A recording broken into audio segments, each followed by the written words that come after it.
Hello, gross historians. We're back with a bit more of our interview with Dr. Lynn Hunt, a historian who specializes in... What am I blathering on about? Dr. Hunt, could you please introduce yourself?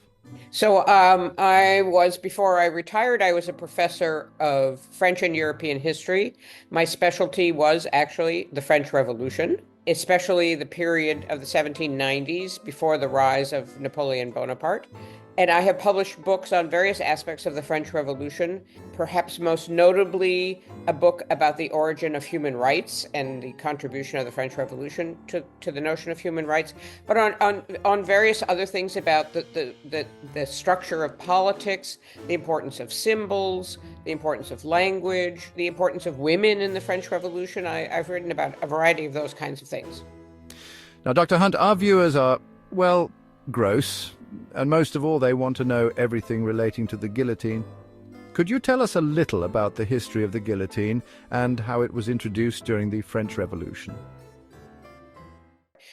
Okay, the guillotine is fascinating because let's say there are two parts to it. There's, first of all, what the French thought they were doing when they invented the guillotine, and then there's what became of it as a symbol ever after. So they're really two different things. So let's start with the first thing. The first thing is they invent the guillotine in order to make capital punishment less brutal, sort of devastating for the body.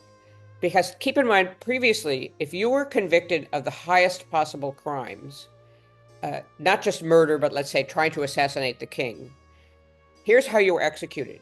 You were executed by what was called being drawn and quartered.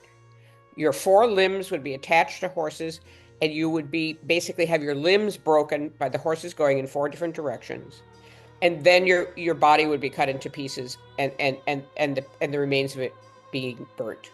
So the guillotine is invented to have capital punishment be more humane by cutting off the head in a very swift blow and making it as painless as possible death. In other words, the intentions were good. The intentions were to eliminate torture as a part of punishment, to make death be quick and efficient. And this is something we still argue about now. Are the various forms of capital punishment that we have in the United States really humane? Is it humane? Should we have drug injection instead of the electric chair because the electric chair didn't always work?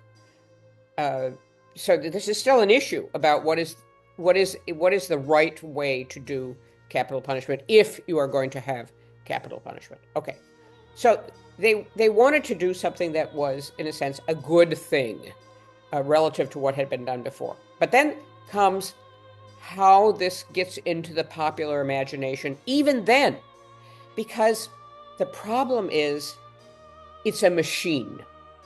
And this is what people then will focus on. It's a machine. And there's immediately a huge amount of discussion about whether the head stops feeling instantly, or whether the dead person, in a sense, is still having sensations while the head is rolling off into the basket at the bottom of the guillotine. So the fact that it's a machinery gets very much caught up in things, because it then seems when there are many executions during the period called the Terror, between 1793 and 1794, in those months, the guillotine is associated with killing a lot of people quickly. Now, it's not as quick, obviously, as mass using soldiers with rifles to kill hundreds or thousands of people at the same time, but it's this sort of idea of one after another, the chopping, the mechanism, the fact that what nobles had the right to was have their heads cut off. So it was also to say that everyone is like nobles. They get to have their heads cut off. But getting their heads cut off with an axe was not nearly as predictable as using a machine. But then the machine becomes the problem. The fact that it seems like you can chop, chop, chop, chop. It's almost like cutting carrots. The guillotine is considered one of the most humane methods of dispatching laboratory animals. With a single downward motion of the handle, you can euthanize a rodent quickly and without trauma. So it becomes associated with the idea that too many people are being executed. And the reason you can do this is because you have a machine to kill people instead of the old ways of hanging or chopping off heads with axes, that kind of thing. So it really immediately gets into the popular imagination that it's in some ways a terrible thing, this machine, not a humane thing. And there you have it, gross historians. This is part of a much longer interview with Dr. Hunt, which we will post in its entirety here at Gross History.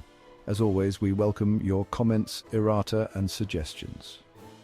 Thank you for watching, and as always, stay curious, but most of all, stay gross.